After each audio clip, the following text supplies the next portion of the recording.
It's really good to be in an in-person meeting. This is my first one in 2 years, and it's really great.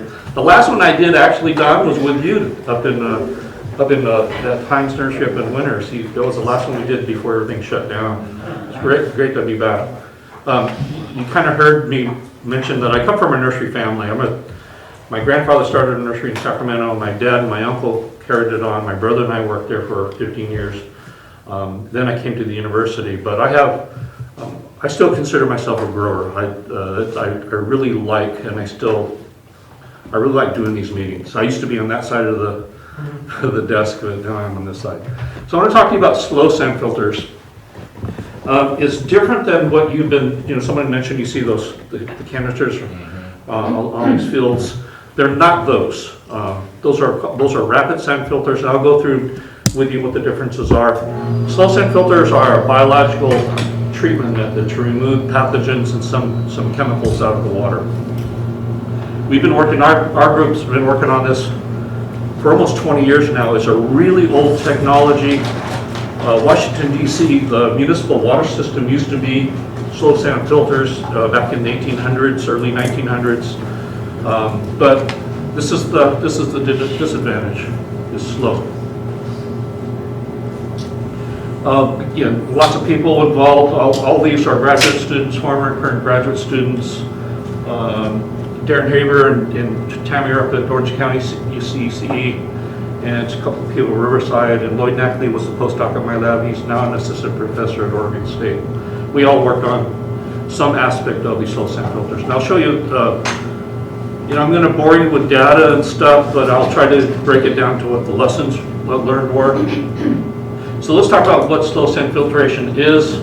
We'll look at some design, some basic design features of the slow sand filtration system, and then we'll look at how they work. So in rapid sand filters, they use a coarse sand. The sand grains are generally greater than 1 millimeter in diameter. So in both rapid sand filters and slow sand filters, the uniformity of the sand grain is critical. If you have a lot of mixed particle sizes in the sand, you get packing, you don't get good flow. So highly uniform sand, it's a particulate filter. It doesn't take out pathogens. It won't take out things that dissolve in the water. So it removes, the sand, the clay particles, dust and stuff like that, any debris. It's a particulate filter.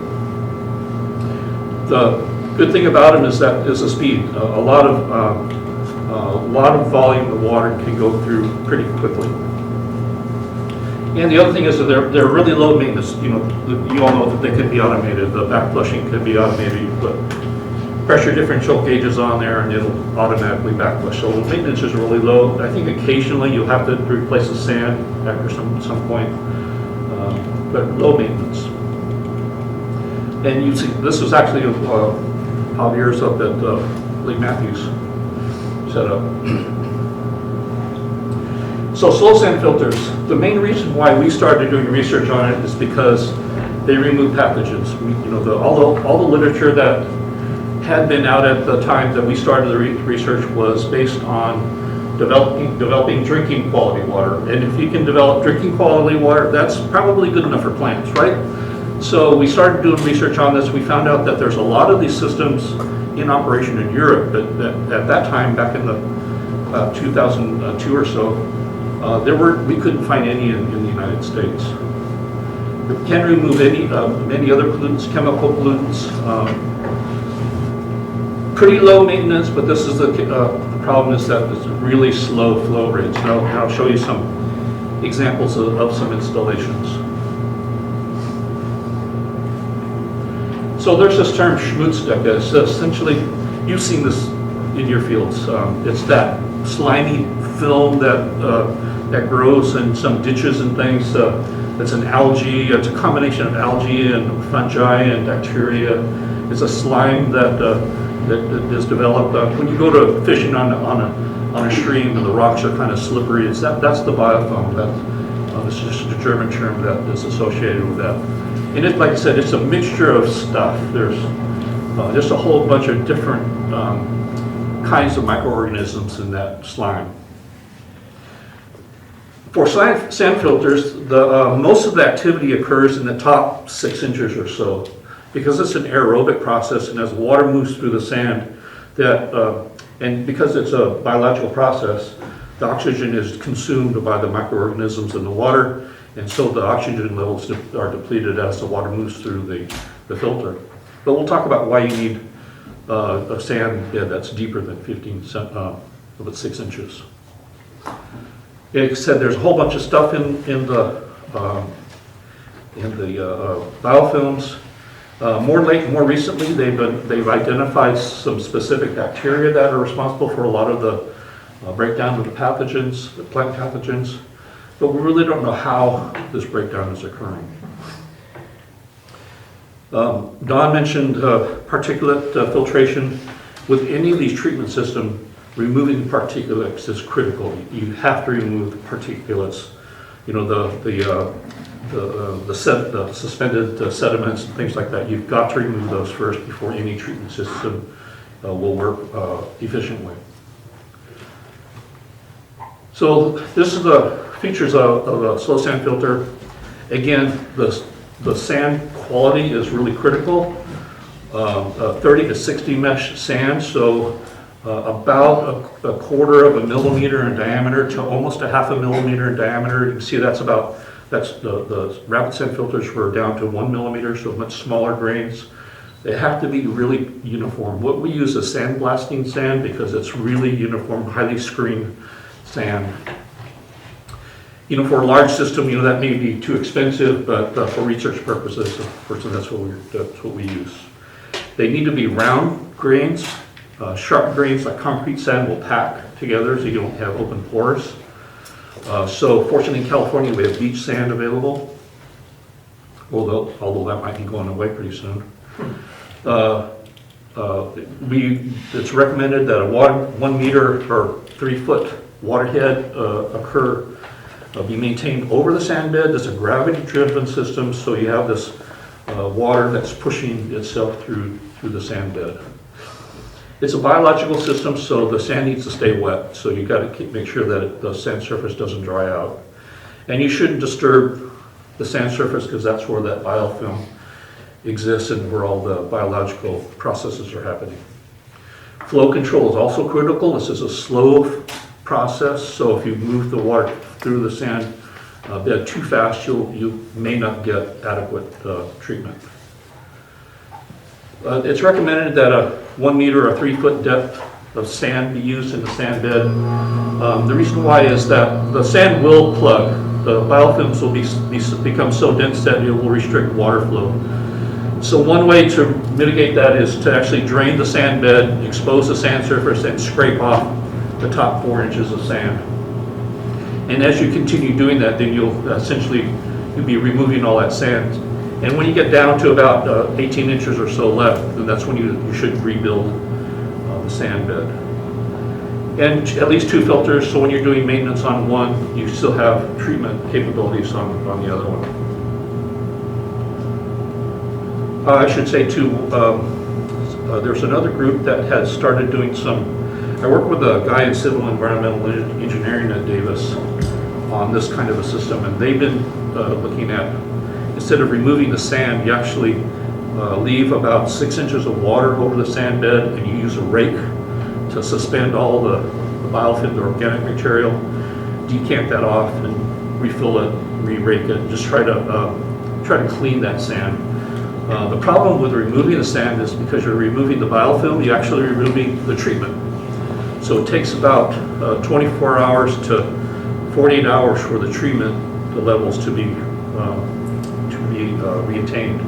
But with the raking, it happens really fast, maybe within 24 hours. Okay, so this is just a graphic of the basics of a slow sand filtration system. We'll start at the bottom. There's a pipe manifold that collects all the treated water. It's buried in some coarse gravel to allow the water to flow to the manifold. And there's a transition layer here. What this is several layers of decreasing aggregate size. That essentially prevents the fine sand from penetrating the coarse gravel. there's a recommendation that I've given that I've read and I've given, do not use the geotextile fabric there, because that will plug. A colleague of our grower, colleague of ours up in Maryland, who installed a pretty large system, I told him, don't put a geotextile fabric in. He put it in a month. He was digging the sand out because it was plugged. The pores of the fabric are just way too fine. And then here's the 3 feet of sand, 3 feet of water over the sand bed. You have an overflow to maintain the water level, and of course the treated water supply. You can use a submersible pump to pump the treated water out, and again, flow control is critical.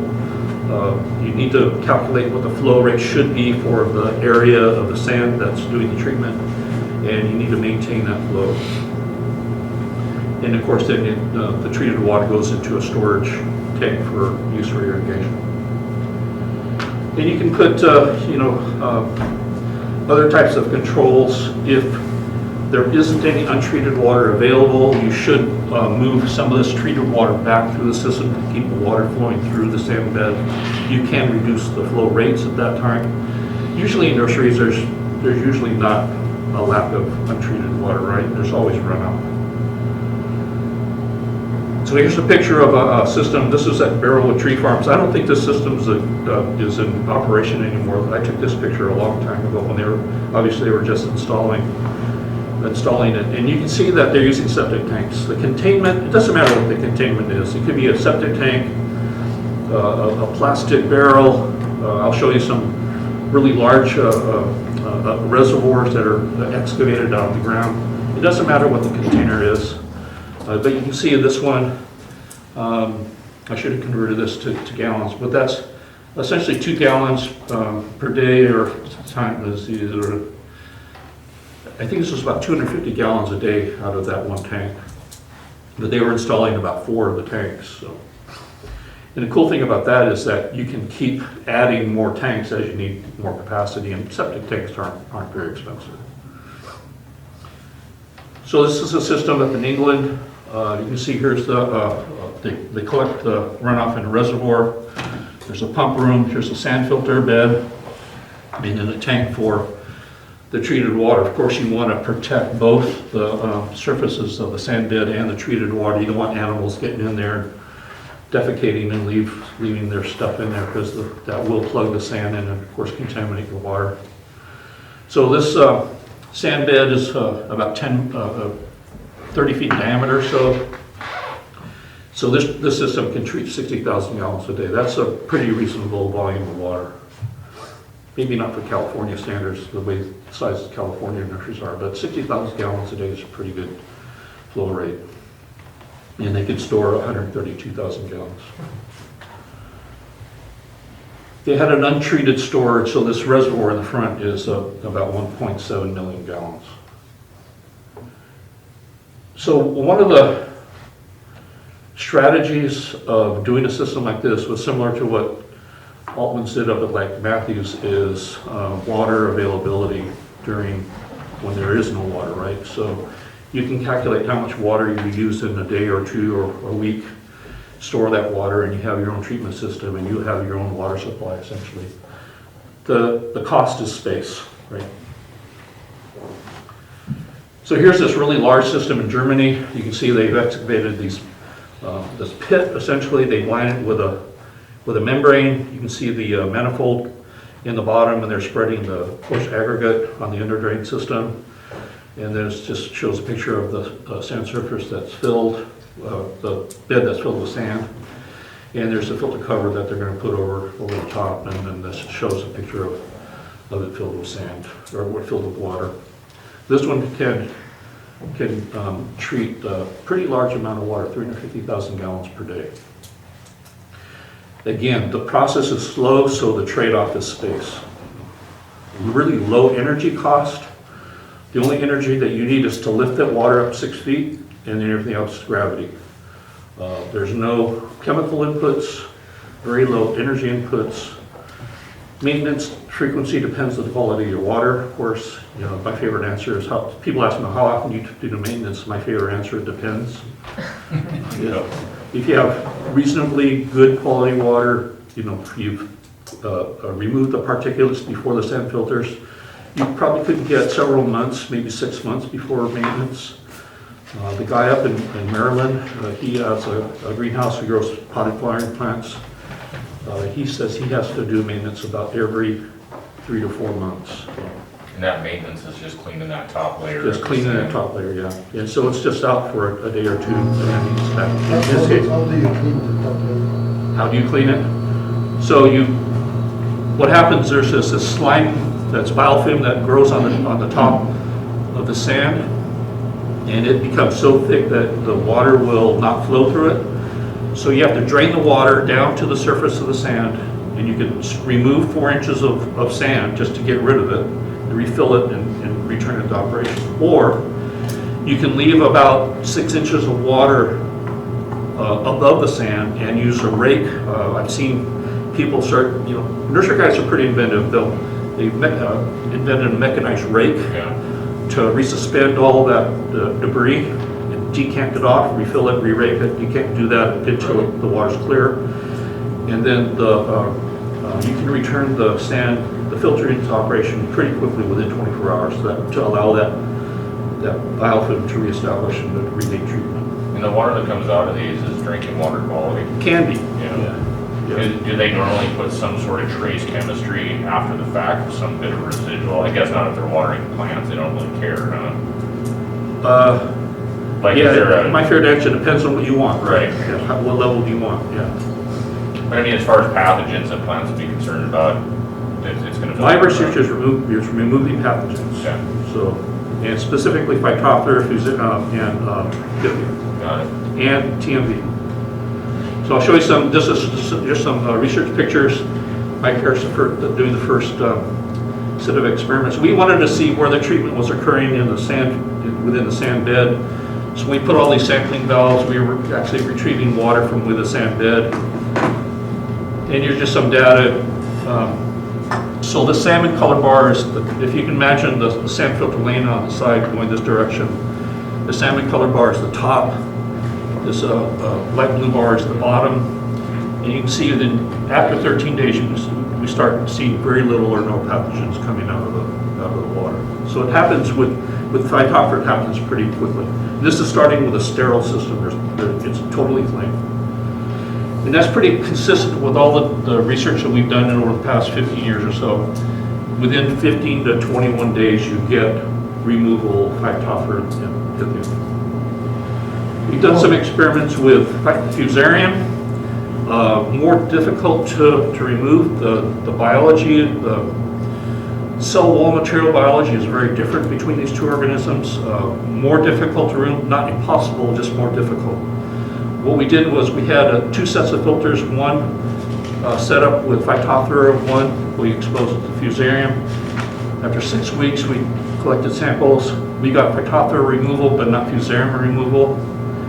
Then we switch the inoculum. We put Fusarium in these and Phytophthora in those. We immediately got Phytophthora removal, but not Fusarium removal. We wanted to see what happens if we had a mechanical failure. So we essentially just shut the pumps off for 7 days and walked away from it. After 7 days, restarted the pumps, took samples, and we did continue to get Phytophthora removal, but not Fusarium removal. So the critical thing again is don't let the sand bed dry out. Not flowing the water through the sand is probably not quite as critical based on this. The other thing, Deb Matthews was a virologist at UC Riverside. She asked a question about tobacco mosaic virus or viruses in general. I did find some papers of removal of human viruses from drinking water. So I thought, well, it's probably going to remove plant viruses, but nobody had really done any research on it. So she recommended TMV because that's the most robust of all the plant viruses. If it can remove TMV, it's likely to remove all the other viruses. In patients with necrotic spot virus, she said, you look at it funny, it turns over dead. So this is probably the virus that would be the best to test. There's a lot of research information on it. We collected water samples weekly from the system like that. We just expected to see we use 4-inch PVC pipe because it's really easy to set up an experiment. We did testing for the viruses using ELISA testing, antibody assays, and also a bioassay on putting water samples on plants to see if we could induce symptoms. And this just shows the plants that we used. And what we did see removal after about 6 to 9 weeks. And so we found removal, and we kept taking samples to make sure that it was stable. And I'll show you some data here. So this just shows that before we added the viruses to the water, we weren't getting any symptoms on the plants. 24 hours after we introduced the virus to the water, we did get symptoms, so we knew that the virus was there. And you can see right here, week 6, we got zeros, and we continued to get zeros for 12 more weeks. So we knew that this was working really well on TMV, and it was pretty consistent. And and I don't have it up here, but the ELISA, the antibody assay mirrors this 6-week margin here. We didn't see any high levels of infection, the antibodies at 6 weeks. So we know it works with TMV. The other thing we wanted to ask someone, Cheryl White at Clemson, was doing research on vegetated filters, and she wanted to know what happens if you put one of these before the sand filters. Can you increase the efficacy of the sand filters, increase the flow rate, because you're doing some pre-treatment. And so we set up some experiments. We have these tanks with canna. We took samples as the water was introduced into the tank, after the tank. This is right above the sand bed. We took a water sample, and then as the water exited the sand filter. So 4 sampling points. And here's Bruno Pitt and then Grant Johnson down at the Irvine facility working on the experiment. And what we did first was just tried plants with tanks with plants in it, and we found that there was, of course it worked. But we didn't know, was it the plants or was it the tank? So we set up another experiment. You can see that there's some of the tanks have plants and some don't. And so this is the data from that. And I know there's a whole bunch of stuff on here, and I decided, you know what? I'm just going to tell you, the plants didn't matter. It's likely because of the slow exchange rate within the tank. It's 150 liters in that tank, and we're flowing the water through it at 20 milliliters a minute. So it's a really slow flow. It's likely that the zoospores of phytophthora like to swim up. And if you remember, we were collecting the water from down here. So probably collecting the water where the zoospores were not. And so it works. And we've probably got some selling of particulates as well. This is just more virus stuff. I already told you about that. I got my slides next up. So we showed you that it worked. Here's the ELISA data. This is the infection line, and after 6 weeks, everything was below the infection.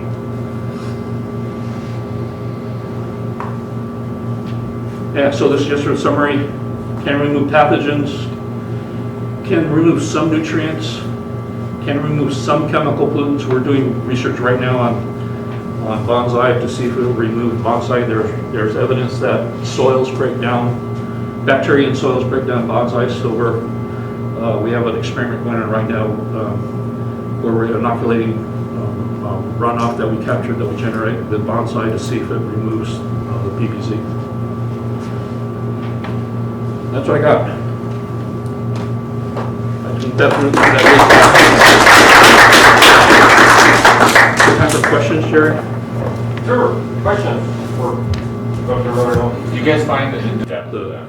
The area, Surface. the surface area the larger surface area, higher flow rates. Now, when you take out these 4 inches Once, sludge, so when you calculate what the flow rate should be from your sand bed based on the area of your sand bed, you have to restrict the flow rate. The flow rate is going to be too fast, so you have to restrict it. So every time you check the flow rates, you probably have to open the valve to increase the opening of the valve to maintain the flow rates. At some point, you won't be able to open the valve anymore. That's when you have to do the maintenance. Got it. Yep. But You're not going to be able to maintain the flow rates. when you do the maintenance and you take out this 4 inch of sand, how much time you need to wait before to get again water? Roughly, again, my favorite answer, it depends, but probably between 48 to 72 hours. And you But just have if to, you have Or to, if you just stir it. uh, It shortens it up. If you it's just shorter if you that store up. it because you're actually not Yeah. removing the biofilm, you're reducing the biofilm, you're not removing it. Basically breaking it up so the filter Right. goes back. And I think the raking is probably easier, because getting there with a shovel, Oh, and yeah, removing for sure. sand. You know what you do with it all. You take 4 inch that time. Yeah. You take another 4 inch. Yeah. Okay, but mean your deepness of sand is getting little and Yep, little. yep. And do you get the same effectiveness? So you start with 3 feet, Yeah. when you get down to 18 inches, rebuild the whole sand bed. Yeah, but between 3 feet and 18 inches, do you get the same effectiveness is removing Yes. pathogens and Yes. pathogens? You still get good treatment, yes.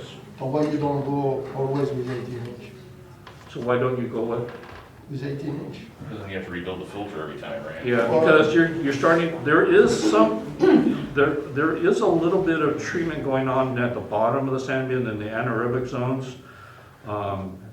But there's not a lot of research on what's going on, but we know that there's something going on. Because there are anaerobic microorganisms that live there. And if they're living there, they're feeding on something in the water. So they're doing some kind of treatment. And the sludge that you remove, what do you do with it? That's a good question. Yes. Yeah, exactly. Some people are, the people in Europe, they actually incorporate it in their potting media. After you pasteurize it, you can put it in your potting media. We use sand in potting media, right? In some potting media, especially nurseries. Yeah. So could this be the same sand that anyone's mixing in their No. media? What kind of sand is the best and where do you get it? The best sand is beach sand or river sand because it's round sand grains. Concrete sand is not that, it's sharp sand. You don't want sharp sand. Sharp sand, all those angles pack, you don't have any pores for water to flow There's through. no engineered sand that anyone sells? Like glass? Yeah, sandblasting sand, but like you said. I use sandblasting sand. Yeah. I use 30 mesh sandblasting sand. Do you also with the sand, we can treat the sand as well? Say it again? So we can treat the sand as well when we remove it from the rotten filter, so we have solarization process. You gotta filter it, you gotta make sure that the Because it's. physics of the sand are correct. Mhm. A friend of mine up in Klamath Falls tried to build one doing that, really fine sand. The sand was too fine, it had too many fine particles in it, you couldn't get flow. It's gotta be highly uniform sand because you have to have those pores. The water's gotta flow through the pores. So you never studied reusing any of that sand that was pulled off once it was determined that it was, I didn't study into that. you don't know anything about that? Are you asking what's in that might be beneficial? Beneficial, detrimental, toxic? Probably not plastics in there because you've done all your particulate filtering beforehand, right? Just biological. Yeah. For particles that are not that are floating. Say it again? Particles that are floating. Well, anything that is a physical particle in the water that could plug the sand, you should remove it. Sediments, Some sort of pre-filter. any kind of debris, take that out because if you introduce that, 30 mesh sand is really fine sand. And you'll plug it right away if you've got any kind of sediments in that water. So you need to put a rapid sand filter in front of it. What micron level are you looking at trying to get down to before you run it through the slow sand filter? Just physically, what if it looks dirty, you know what I mean, like just particulate wise? That's a good or is question. there I don't know. 5 micron, 50 micron? Yeah, I don't know the answer. That's a good question. I never thought about that. And when you have a, But I think, because if you look at the specification of the sand grains, the largest sand grains are about 0.4 millimeters. The smallest rapid sand grains are about 1 millimeter. So that's a reasonable size Yeah, right, differential. whatever would make it through the sand filter, the Yes. rapid sand filter. sugar, Sugar. Sugar, what about sugar? Like If you have sugar, processed if you have water. water with sugar. Where this is coming from, like if we have customers we deal with that have processed fruits, that they get sugars in their So- water. Maybe, because it's carbohydrate, Sure. it's an energy source for something. I asked the guy from civil engineering, you know, do I have to inoculate these sand beds with some mixture of microorganisms?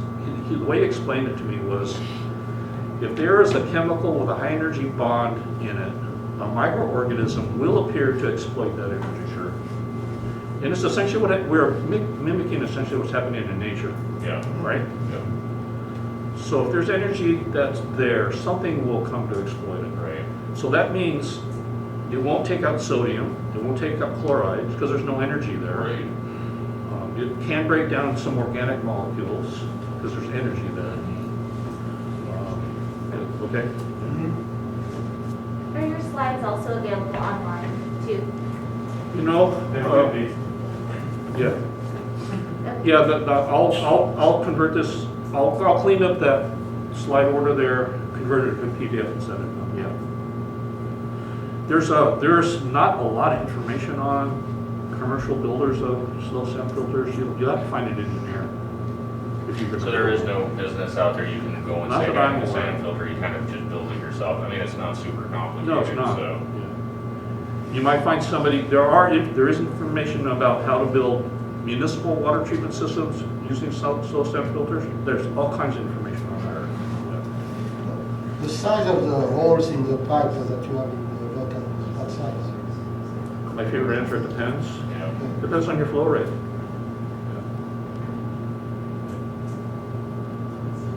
But the ones you guys built in, how many socks? You guys didn't put any filter mesh over the PVC that you had the holes drilled into? Didn't do any You of that. just used the gravel and then just got smaller? Don't use any fabrics in this because it will plug. Right. I can guarantee it will plug. Yeah, but it's right.